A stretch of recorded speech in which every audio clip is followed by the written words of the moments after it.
carajo, yo soy un indio. ¡Viva la patria!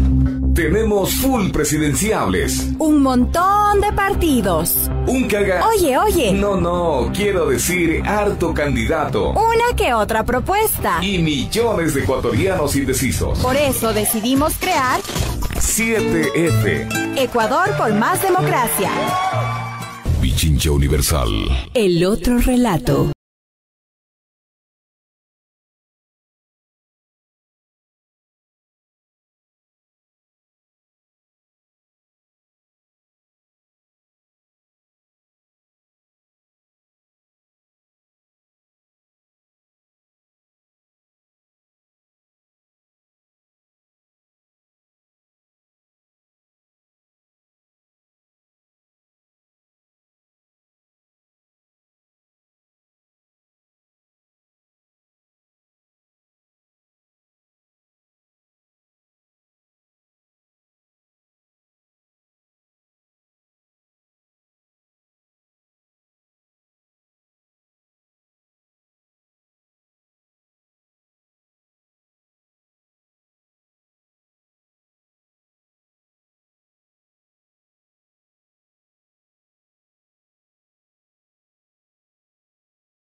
Escopolamíname. ¿Cómo están? Buen día, queridos amigas y amigos de su radio, nada más que suya, solamente suya, Pichincha Universal. Este es su programa, el más chévere, el más bacán, el más cool. 7F, Ecuador por más democracia. ¿Cómo está Carlita Coronel, mi coronel? ¿Cómo está? Muy buen día. Hola, mi Andresito Durán, muy buenos días a todos ustedes que nos escuchan por la 95.3 FM y 94.5 FM al noroccidente de la provincia de Pichincha, gracias desde el mundo entero a través de www.pichinchacomunicaciones.com.es y en las redes sociales de Pichincha Comunicaciones. Gracias a los chicos de Cancán por esa canción Escopolamíname. Creo que hay una ¿A qué candidato te suena eso, ah? Ya vamos a conversar en Larry. Al mismo que dice que se le chispotearon las palabras por el aire acondicionado. Dios mío. Al que comete errores catastrales. Ay, Dios mío, pero ya lo vamos a conversar más adelante en nuestro segmento de Larry. Así que muchísimas... Oye, hay una canción perfecta para cada momento, ¿no? Sí. Y sabe que muchas de ellas son gracias a los artistas ecuatorianos. Así que muchísimas gracias a esos artistas que continúan ahí dándole duro y echándole ganas para seguir día a día. De los grupos vulnerables, creo que los más afectados en esta pandemia. Pero bueno, un abrazo solidario para todos ellos. Mi querido Andresito, empezamos con Mi Pluma lo eligió. Con estos amigos plumíferos que nos van a demostrar cómo es que se despluma a los candidatos a las diferentes dignidades de este 2021, de estas elecciones que están poniéndose calientes. Jesús. Mire usted. Estamos con el día de hoy, con estreno. Recuerden que los días domingo y los días miércoles se estrena un nuevo capítulo en Mi Pluma lo eligió a través del canal de YouTube de Pichincha Comunicaciones. Y nosotros tenemos un pequeño extracto de lo que dijo Jimenita Borges. Bueno, de lo que va a decir Jimenita Borges el día de hoy en la tarde, en la noche, a las 7 de la noche. Ella es candidata a la Asamblea Nacional por Sociedad Patriótica y conversaron sobre sobre cómo es vivir en Carondelet y los cucos que esperaban escuchar nuestros queridos plumíferos. Así que escuchemos lo que dice Jimenita Borges. Jimenita.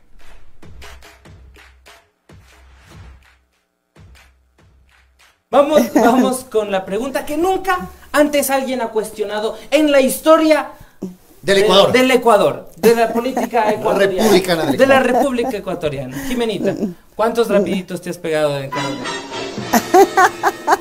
Yo realmente he perdido la cuenta.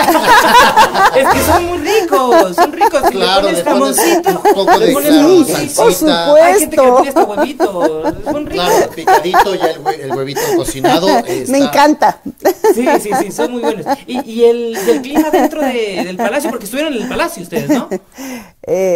En parte yo pasé bastantes meses junto a mis hijas. Ajá. Para ellas también fue duro todo este tema de perder la unión familiar. Claro. Nosotros siempre fuimos una familia bien sólida, bien unida, y de pronto con una hija adolescente que no quería pisar la casa de gobierno, y yo quería seguir tutelando sus pasos y darle todo lo que siempre una madre quiere dar. Amor, comprensión y ternura.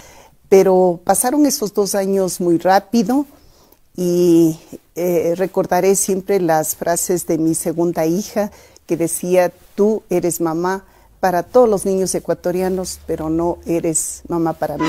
Porque ella perdió mamá y perdió papá al mismo tiempo. ¿Cuántos años tenía ella en esa época? Ella tenía 13, 14 años. Claro, cumplió. difícil, ¿no? Claro, complicado. Sí. Qué fuertes declaraciones, Sí. fuertes declaraciones. Me hubiera esperado y hubiera estado mejor si la hija diga: mami, vino un hombre así con aspecto a fantasma y me dijo que era Gabriel García Moreno y que me quería jalar los pies. Eso hubiera sido pasable a que lo que te Sí, dijo. como ven, Así. tranquila, no pasa nada. Claro.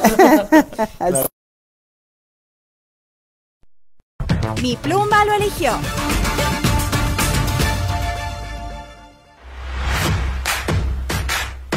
Ahí tenemos entonces la apreciación de Jimenita Borges, que nos cuenta un poco cómo vivió en el Palacio de Carondelet, lo que le costó a su familia esta decisión política de mi coronel Lucio Gutiérrez, de mi ex coronel en realidad Lucio Gutiérrez. Y bueno, ahí nos comenta, ¿no?, lo que los políticos también atraviesan cuando toman decisiones de incursionar en un campo para el que algunos no están preparados. Pero también reconocer y recalcar justamente también que no es solamente una persona la que va al poder, es toda la familia. Exactamente. Es todo su entorno familiar, y ella ya lo decía, ¿no? Lo que es lanzarse a asambleísta y también a primera dama. Y recordemos también lo que sucedió con el expresidente Rafael Correa. Su esposa nunca desde el principio dijo: yo no soy primera dama, yo no me voy a meter en esas cosas, y ella continuó con su vida normal, entre comillas. Sin embargo, nunca pudo ser normal. Y en cambio ahora la actual primera dama, se puede decir, al principio entró así como con fuerza, ¿no? Que iba a ser, iba a llevar la bandera de los programas sociales, y que iba a estar ahí con las manuelas, y después desapareció.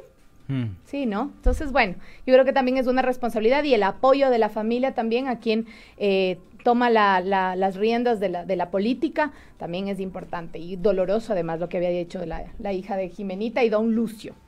Así es, pero seguimos con un segmento que nos permite a nosotros generar las valoraciones sobre las principales tendencias en esta coyuntura política y electoral.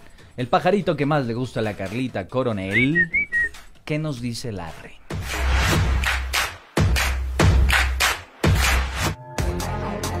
¿Qué dice Larry?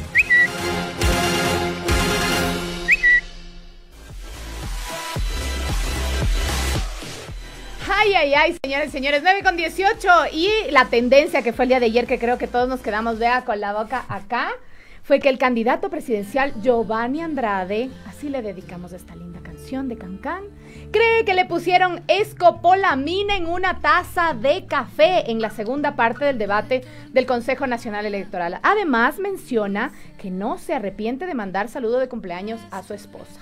Recordemos que el primer día, el día sábado, él utilizó los minutos que tenía para dirigirse a la nación y hablar sobre sus propuestas políticas.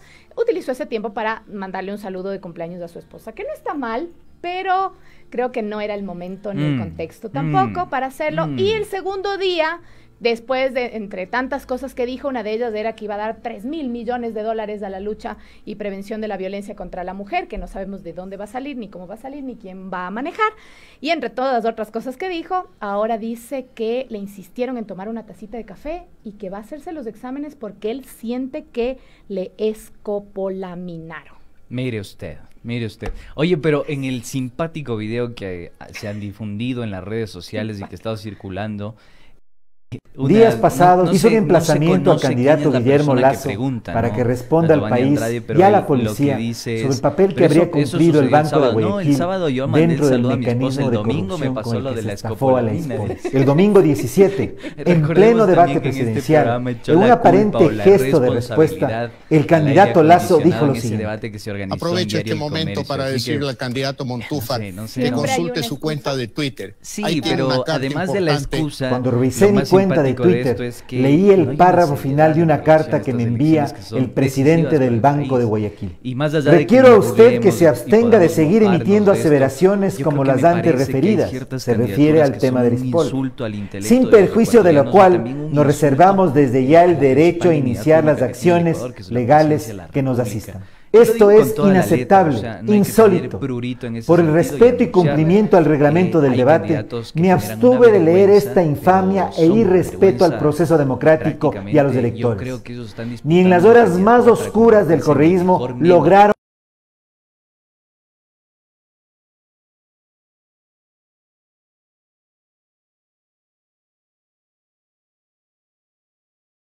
de las iras ya no queda más, pero realmente sí es indignante, porque nos sentimos hasta insultados, ¿no? O sea, nos sentimos un poco, yo creo que burlados, y el pueblo ecuatoriano no se merece, no nos merecemos como ciudadanos y ciudadanas de este país que se nos trate de esta manera. Nos dicen que el periodista, la persona que preguntó al candidato Giovanni Andrade es Jeff Sanguña.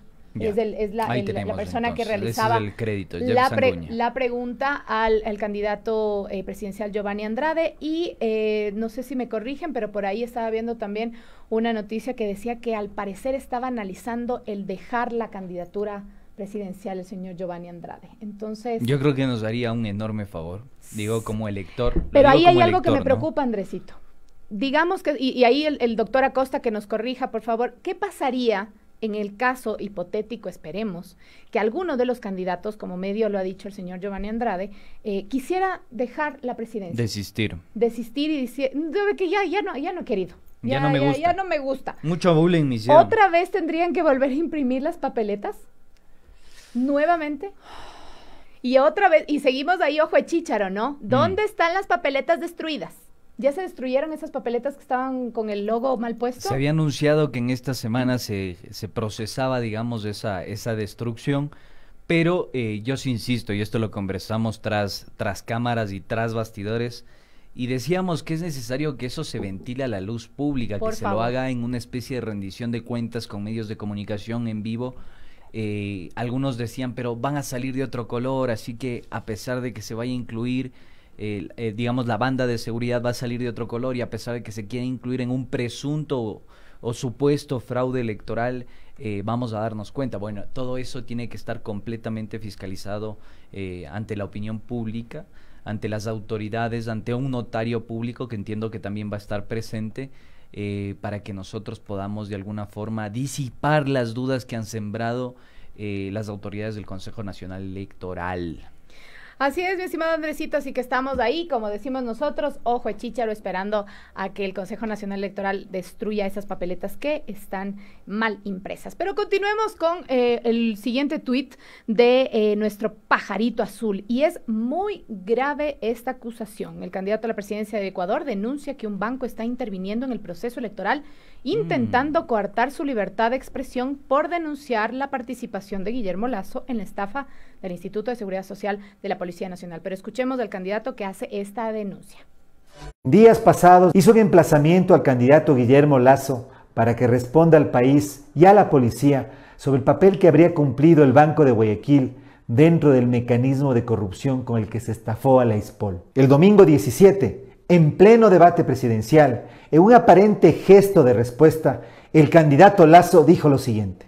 Aprovecho este momento para decirle al candidato Montúfar que consulte su cuenta de Twitter. Ahí tiene una carta importante. Cuando revisé mi cuenta de Twitter, leí el párrafo final de una carta que me envía el presidente del Banco de Guayaquil. Requiero a usted que se abstenga de seguir emitiendo aseveraciones como las antes referidas, se refiere al tema del ISPOL, sin perjuicio de lo cual nos reservamos desde ya el derecho a iniciar las acciones legales que nos asistan. Esto es inaceptable, insólito. Por el respeto y cumplimiento al reglamento del debate, me abstuve de leer esta infamia e irrespeto al proceso democrático y a los electores. Ni en las horas más oscuras del correísmo lograron callarme. ¿Qué le hace pensar a usted, señor Lasso, que ante la amenaza de un empleado suyo yo me voy a callar? Yo soy César Montúfar, quien enfrentó y sigue enfrentando a la mafia del correísmo. Ahora usted pretende minimizar los hechos relacionados con la estafa a los fondos del ISPOL. pero sabe muy bien que no se trata de una simple transacción, que se trata de un proceso reiterado que requirió la participación de bancos locales para consumarse y sacar del país cerca de 800 millones de dólares. Que los ecuatorianos recordamos con dolor el feriado bancario cuando el poder de la banca utilizó el poder político para atracar los ahorros de millones de ciudadanos. Esto es precisamente lo que ha ocurrido con los fondos de la Expol y sobre este tema no voy a callar. Ecuatorianos, no podemos tolerar que un banco intervenga en el proceso electoral, intentando coartar la libertad de expresión de un candidato presidencial. Mi interés es que los policías y sus familias recuperen el dinero que les robaron. Banqueros políticos como usted, téngalo presente, deben cuidar que su prepotencia no siga ofendiendo a la democracia y a los ciudadanos. Ahí tenemos entonces las declaraciones del candidato Montúfar. Que es raro, ¿no? Porque recordemos que él hizo campaña junto al señor Lasso en el 2017. Y recordemos también... Por ahí querían ser binomio, se enemistaron los amiguis. ¿Qué ha pasado? Sí, recordemos también que hubo una especie de contubernio entre Guillermo Lasso y César Montúfar. Recordemos que también existió una reciente declaración de Guillermo Lasso en la que aclara y dice que él fue parte de la fórmula que resistió en las protestas 2015-2016, en las que se aprobó una ley que para mí fue trascendental, la más fuerte y radical del gobierno de Correa, que tiene que ver con la ley de herencia y plusvalía. Que fue el boom, ¿no? Fue un boom. Fue el boom. Tenía y además, un interesante claro, y había por ahí un montón de gente que decía, me van a venir a quitar mi casa. Y era, a ver, por favor, entendamos bien las cosas, Lasso dijo, no se asusten. Y Lasso dijo que él era uno de los que siempre estaba en la primera línea. Montúfar me refiero, junto con Lasso, que estaban siempre en la primera línea, y después se dio cuenta que había reculado, se había hecho para atrás y realmente no resistió a todo lo que significó en su momento la ley de herencia y plusvalía. Pero bueno, veamos en qué es otro de las partes de la telenovela de esta carrera presidencial. Ahí están los amiguis ya enojados, antes iban de binomio, ahora ya no se llevan, entonces ahí es cuando tenemos que hacer una lectura un poco más profunda, nosotros como ciudadanos y ciudadanas. Al parecer el señor Montúfar tampoco ha presentado una sola prueba, entonces veamos qué es lo que sucede.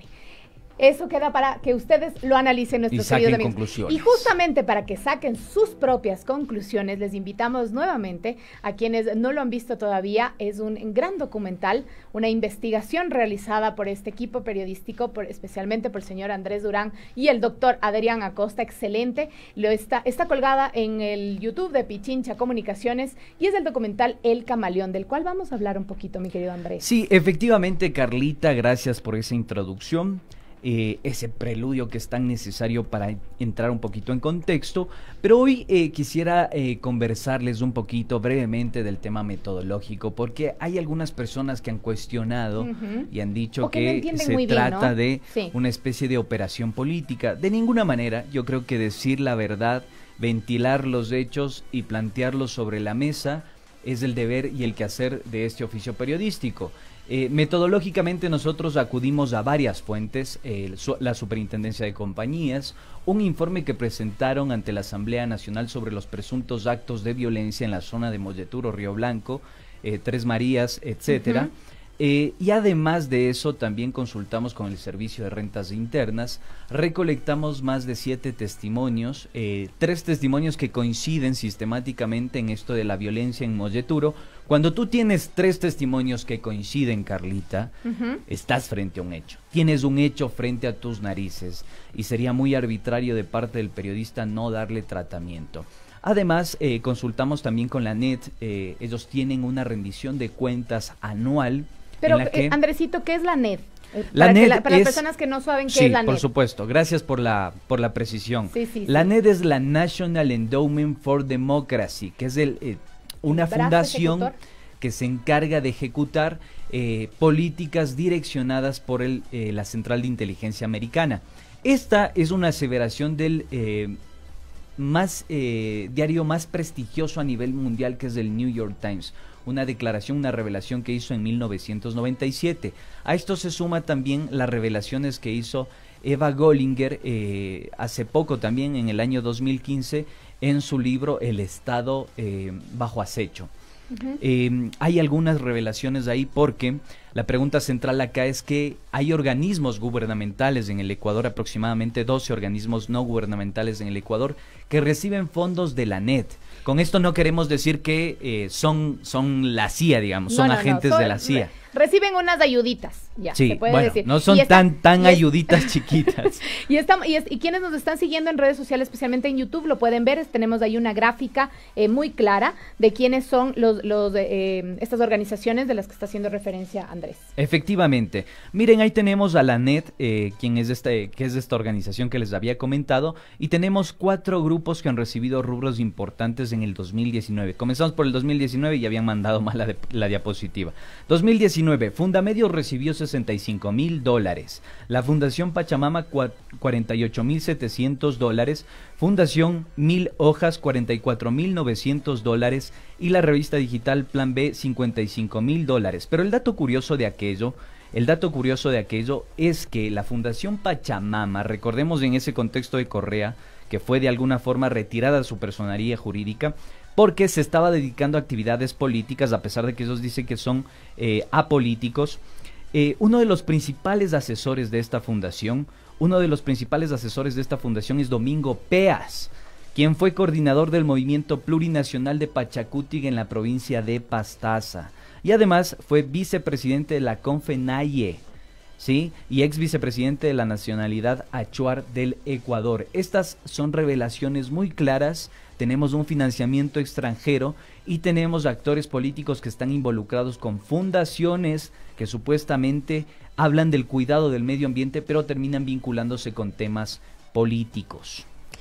Así es, mi estimado Andresito, y eso es importante que también tomemos en cuenta absolutamente todos, que la CIA, con este brazo ejecutor, viene desde los años 60 con este fantasma que le persigue, ¿no? Después, obviamente, de la revolución cubana, ellos se quedan con el susto y dicen, Dios mío, la revolución cubana se va a extender a toda América Latina, entonces tenemos que cuidar a nuestra América Latina, y empiezan con estos financiamientos desde los años 60. Y les recomiendo ahí que lean un artículo muy interesante de nuestros compañeros Radio La Calle, que se llama La CIA, el necio fantasma que recorre Latinoamérica, para que entiendan un poquito que esto no es que el Andresito y el doctor Acosta se inventaron, esto es algo que existe y que se viene dando en los gobiernos de Latinoamérica desde los años 60. Efectivamente, pero para tener más dato contundente y cifra, porque periodista que no te habla con cifra no es periodista, es así de simple.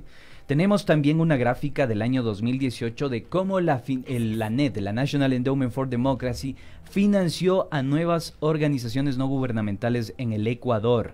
Pero fíjese usted, ahí lo tenemos en pantalla, ¿no? Sí, efectivamente, sí, lo tenemos en pantalla. Ahí está. Fundamedios recibió $65,000, Terra Mater, detengámonos acá un momento, $48,700. Pero lo curioso de Terra Mater es que asevera que nace como una respuesta al modelo de extracción de recursos naturales que se opone a los principios, escúchese bien, a los principios del buen vivir. Es financiada por una fundación internacional que se llama NAMATI, que recibe fondos y auspicio de nada más y nada menos, póngase muchísima atención a lo que voy a decir, agárrese del asiento, Carlita. Diga. Recibe directrices del Departamento de Estado de los Estados Unidos. Mire usted, Terra Mater dice que cuenta con una amplia experiencia en la promoción de un modelo de desarrollo alternativo para la región amazónica del Ecuador. Sin embargo, no cuenta con un solo paper, con un solo artículo indexado, es decir, académico, avalado por la Academia Gestor, Nature, etcétera, ¿no? No tiene un solo artículo indexado que demuestre que hubo una investigación alrededor de esta propuesta de desarrollo alternativo, medio ambiente, ecosistema, etcétera. Así que ahí tiene cifras. Fundación 1000 Hojas recibió $55,000. Recordemos que 1000 Hojas auspicia el trabajo investigativo. Eso es un eufemismo, no es investigativo. El trabajo de filtración de los documentos de Villavicencio, Zurita y otras hierbas. Y la revista digital Plan B, que recibió nuevamente $55,000 en el 2018. Mire usted. Sí, mire, también otro portal digital que es GK, a decir abiertamente que que si les molesta, les molesta que la NED también los financie, porque también los financia otros estamentos internacionales de embajada británica, etcétera, etcétera. Y así que dice, ¿cómo creen que se financia el periodismo? ¿Cómo nos financiamos? No todos nos financia la NED. Tenemos que discutir, no todos nos financia la NED. Y ahí es donde ustedes como oyentes, como televidentes, tienen que darse cuenta de quién están escuchando las noticias, porque se las puede dar. Claro, eso tiene que transparentar. Mira por dónde nos estamos dando cuenta de aquello, Carlita, y eso es lo que vamos a consultar con nuestro invitado. Estamos llegando a la conjetura, a la conclusión, disipando la hipótesis con fuentes internacionales. Ni siquiera acá en el Ecuador estas fundaciones, ONGs o otras hierbas te dicen: oigan, a nosotros nos financia la NED y estos son los rubros con los cuales nosotros realizamos nuestro trabajo. Eso no está aclarado, no están transparentando quién pone el dinero para que ustedes hagan su supuesta actividad periodística. No estamos diciendo con esto que son agentes de la CIA. Estamos cuestionando la escasa transparencia, los presuntos vínculos que se tienen con organismos asociados a la Central de Inteligencia Americana y, por supuesto, algo que es súper importante, la dependencia de directrices que vienen del exterior. Digo, analicemos un poquito a esos actores que hemos mencionado y vamos a darnos cuenta que son profundamente convencidos del anticorreísmo. Entonces, ahí me huele un poquito a pescado. Y por no decir otra cosa, mi querido Andresito, pero ¿saben qué? Nos vamos a ir directamente ya con nuestro invitado del día de hoy, que ya nos estaba escuchando este análisis y con quien queremos ir un poco más a fondo. Y quiero presentarles a nuestro invitado del día de hoy. Es candidato a la Asamblea Nacional. Él es el señor Ricardo Ulcuango. Él, recordemos que el último cargo que tuvo fue de embajador plenipotenciario del Ecuador en la República de Bolivia. Él es el candidato que tenemos del día de hoy, mi estimado Andresito. Así es, Ricardo. Bueno, la pregunta de entrada que nos sirve incluso para seguir tratando esta temática que nos preocupa, que no nos deja de llamar la atención, es justamente qué decir al respecto de estos organismos no gubernamentales que se ha revelado en este espacio, en Pichincha Comunicaciones, sobre esta presunta injerencia que tendría la Central de Inteligencia norteamericana, la National Endowment for Democracy, con fundaciones que se camuflan como defensoras de los derechos de la naturaleza, pero que en la práctica terminan haciendo política y teniendo injerencia en el partidismo político en el Ecuador. ¿Qué decir al respecto de esto, Ricardo? Usted es indígena, conoce, tiene aproximaciones acaso del trabajo que ha tenido la NED, la USAID, con el movimiento indígena ecuatoriano. Muchas gracias, Andrés. Carla, un saludo desde acá de Loja, la ciudad. El que no conoce Loja no conoce mi país. La ciudad de cultura y tradición, así que muchos saludos desde acá. Efectivamente, la USAID, la NED, responde a los intereses del imperio, a la CIA, toda vez de que ellos precisamente penetran con supuestos proyectitos en las comunidades indígenas, pero además de eso, con supuesto fortalecimiento de la democracia, financian a distintos grupos de la oligarquía y también a algunos personajes que corresponden a ellos. Entonces, por lo tanto, eso es muy penoso por un lado. Cuando el presidente Correa expulsó a la USAID, efectivamente volvió mucho más confianza, mucho más de tranquilidad en las organizaciones sociales. Así que efectivamente no es un tema aislado, de que hoy en día cada vez más están penetrando desde las fundaciones, dirigido desde la Embajada de Estados Unidos, dirigido desde el imperio, porque precisamente lo que ocurrió en Bolivia, luego del golpe de Estado que fue apoyado por el gobierno norteamericano, que fue apoyado por estas mismas fundaciones, efectivamente el pueblo retomó con fuerza, ganando con más de 55% de votaciones que lideró a Luis Arce Catacora. Y justamente esa preocupación está presente acá en el Ecuador, porque también hay algunos miembros de la embajada norteamericana andan buscando reunir con diferentes líderes y reuniendo con diferentes candidatos, precisamente porque ellos están muy preocupados porque el pueblo ecuatoriano, cada vez más, luego de haber vivido este desastre económico, desastre político, desastre social liderado por Moreno y su allegado Guillermo Lasso, Nebot, incluso apoyado por ciertos izquierdistas, algunos incluso ciertos sindicalistas, que ha llevado a una crisis. Entonces, por lo tanto, eso ha motivado de que en el liderazgo de Andrés Arauz, liderazgo de Rafael Correa, vuelva a retomar, pero fundamentalmente que empiece a confiar en el liderazgo del binomio Andrés Arauz y Carlos Rabascal. Ricardo, por lo tanto, va en crecimiento el apoyo. Obviamente están muy preocupados desde el norte y tratando de influir en diferentes lados para detener el avance, el apoyo que tiene Andrés Arauz. Ricardo, consultarles sobre la situación democrática que vive el país en vista de que justamente en estas revelaciones que hemos realizado, la NET financió a un instituto que es el Instituto Nacional Demócrata, INDI, firmó un convenio de cooperación con nada más y nada menos que el Consejo Nacional Electoral el 25 de febrero de 2019 y recibió $550,000 de este instituto. ¿Ustedes no están preocupados por la situación, la salud democrática del país?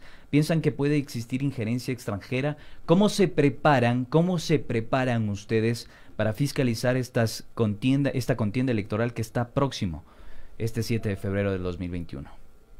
Es penoso de que el Consejo Nacional Electoral firme un convenio con esas entidades que directamente tienen relación con la CIA, que directamente tienen relación con el imperio y directamente que tiene relación también de una preocupación, ¿no? De una preocupación de posible fraude electoral. Así que este convenio puede estar generado para preparar el fraude electoral en el país. Por eso la comunidad internacional, las Naciones Unidas, los observadores de la Unión Europea, sobre todo la comunidad internacional organizada y líderes, invitamos a que se estén muy alertas, pero fundamentalmente a que nos acompañen en este proceso electoral, porque es preocupante ese convenio entre la CNE y la institución de Estados Unidos. El propio Ecuador tiene recursos, el propio Estado ha destinado recursos. ¿Por qué firmar un acuerdo con una fundación que nada tiene que ver con el Estado? Precisamente es una intromisión, una influencia directa de esta fundación y no hay que dudarlos, porque estarían fraguando a través de esta fundación en contra del triunfo de Andrés Arauz. Así que, por lo tanto, nosotros, la ciudadanía, tenemos que estar muy alertas, muy atentos a cualquier acontecimiento que le ocurra. Estamos conversando con el candidato Ricardo Ulcuango, candidato a la Asamblea Nacional por el partido 1, por la lista 1, partido UNES. Al 3240-040 puedes hacer tus consultas y tus comunicaciones. Queremos escuchar a nuestros queridos oyentes. 3240-050, 3240-060. Y justamente ya tenemos una pregunta de nuestros oyentes. Está el señor Silvio Quintana. Escuchemos, mi querido Jaime. Buenos días. Buenos días. Don Silvio, buenos días, le escuchamos. Estamos en Pichincha Universal. Por favor, su pregunta concreta a nuestro invitado. Hágame la fineza. Quisiera preguntarle al señor Ulcuango qué están haciendo con relación a las papeletas que están con esa falla que resultaron mal impresas y si van a exigir algo al CNE. Muchísimas gracias, don Silvio. Es una pregunta concreta directamente para Ricardo Ulcuango. Tal vez tienen ustedes algún dictamen dentro del partido frente a lo que está sucediendo en el CNE.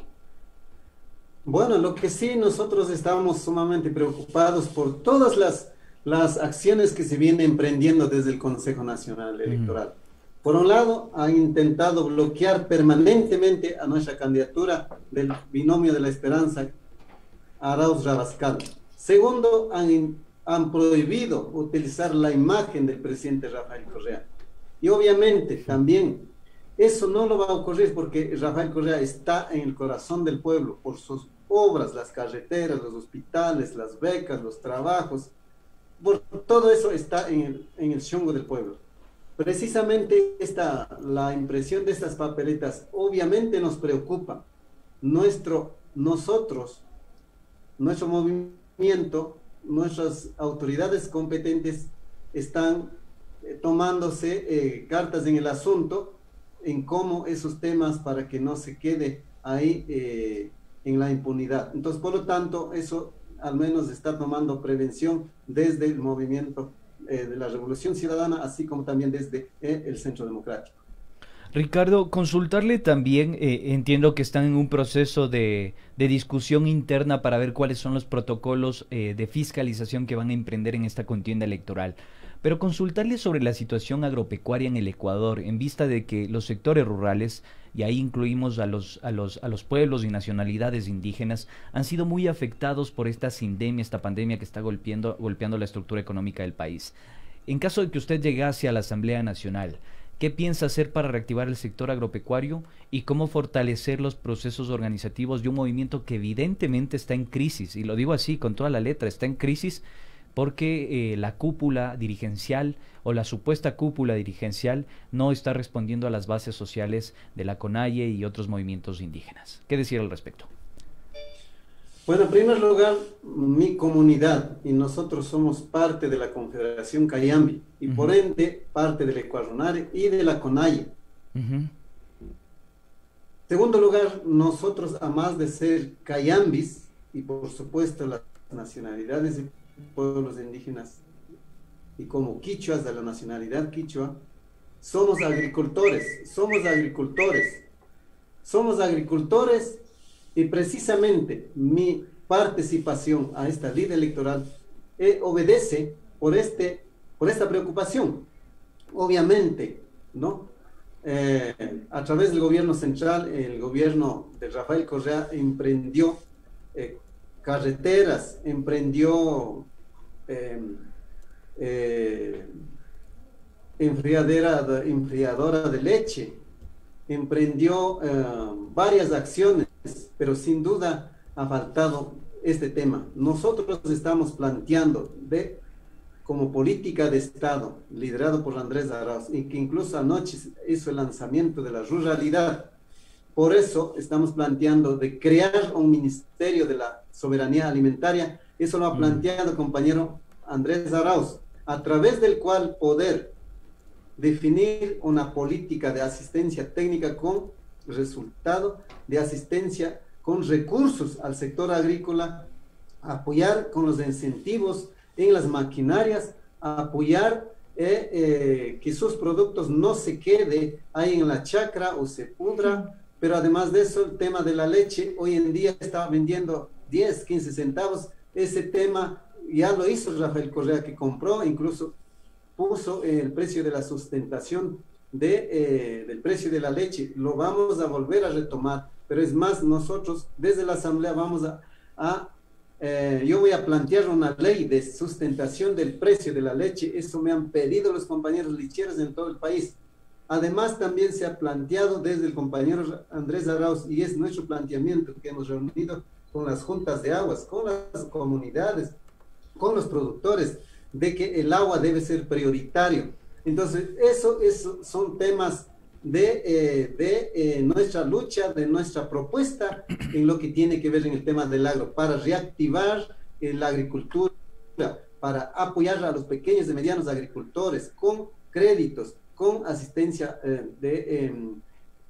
técnica, pero fundamentalmente también como para que estos agricultores no queden con sus productos en la mano. Entonces, por lo tanto, nuestra lucha también va a ser para reformar la ley del sistema financiero, en lo que tiene que ver la ley de la banca, porque no es posible que hoy en día cobren 15, 20, 25, hasta 30% de interés. Es altísimo en un país dolarizado, no puede haber ese tipo de abusos por un lado. Por otro lado, inclusive los Los deudores en estos últimos tiempos que no han podido cancelar un mes, 2 meses, mandan a la central de riesgo.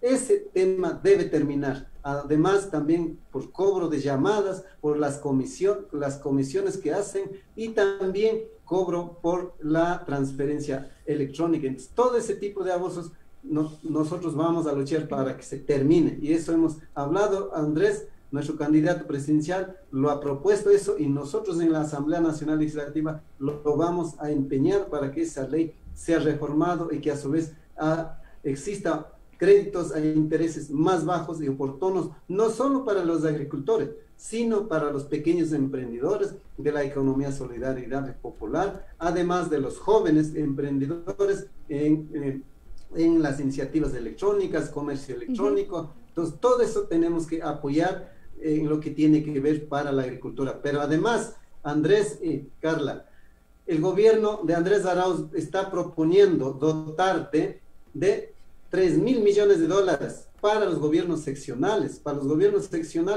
consejos provinciales, municipios, juntas parroquiales, para que empiece a retomar las obras de la vialidad en diferentes provincias del país, la vialidad secundaria, la vialidad o caminos vecinales, para que puedan sacar sus productos. Además, se está planteando también cómo impulsar ya la generación de empleos. Entonces, por lo tanto, vamos a trabajar en coordinación con los gobiernos seccionales para que inmediatamente vuelva el trabajo, vuelva las obras y que estamos próximos a que empiece a retomar el trabajo en el país. Liz, Ricardo, tenemos otra llamada de un oyente, así que le vamos a dar paso.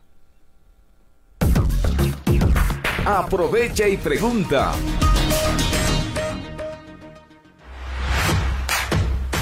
El señor Leonardo Pozo pregunta a nuestro invitado del día de hoy, Ricardo Ulcuango, de la lista UNES. Don Leonardo, muy buenos días, bienvenido.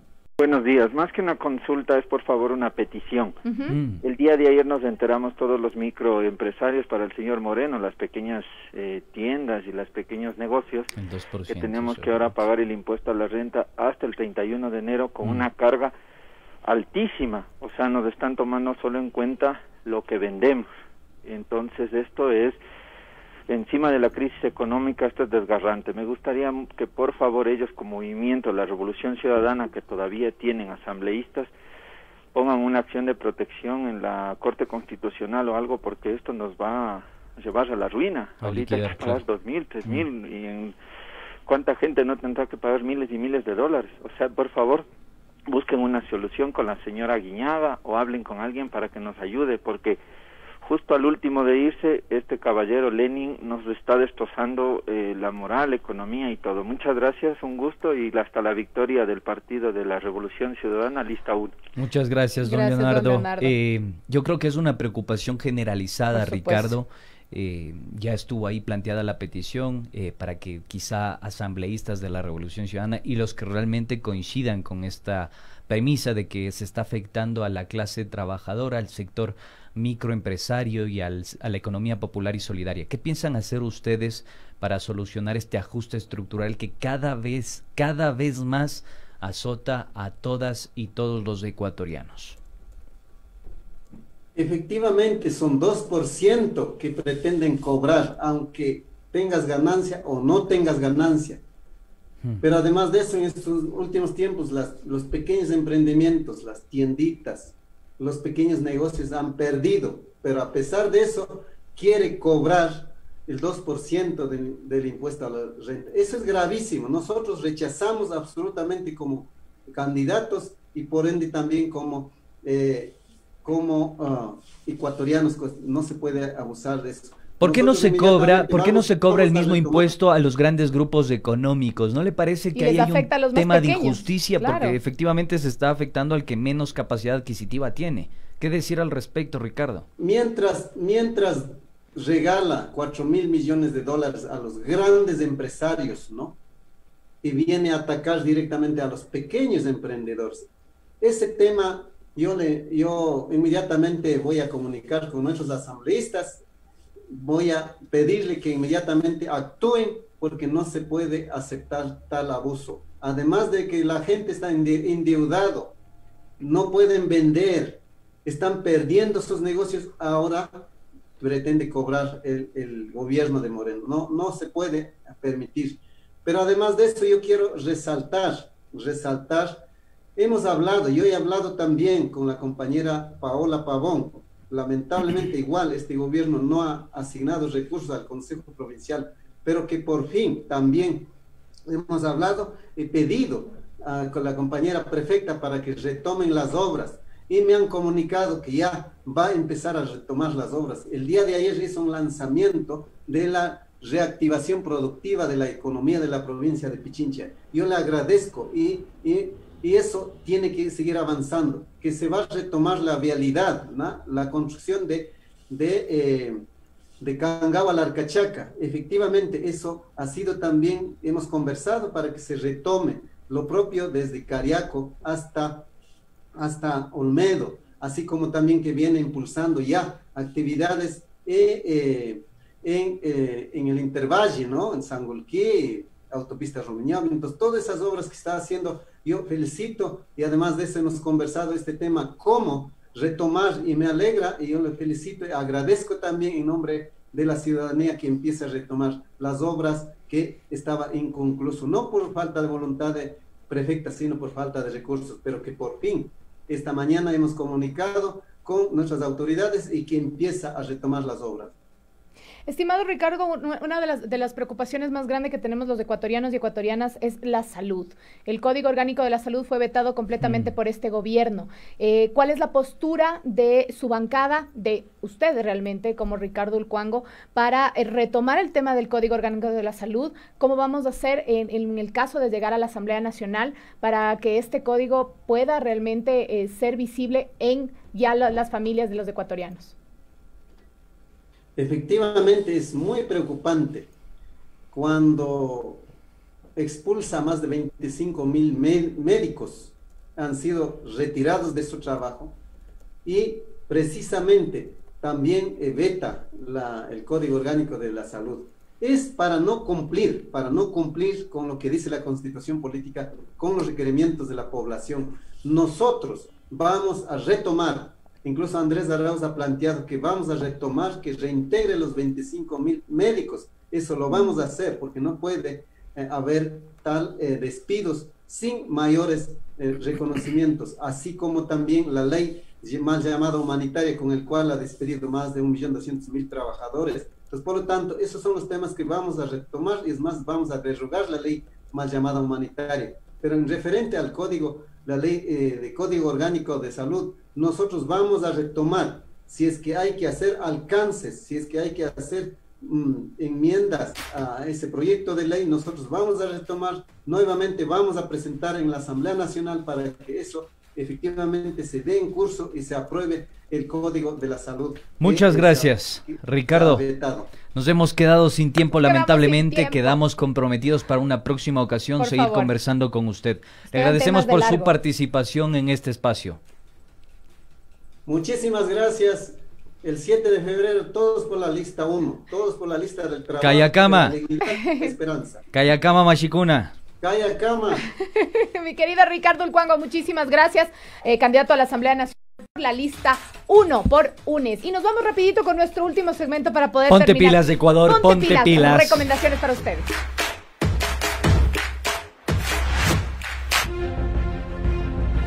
Ponte pilas.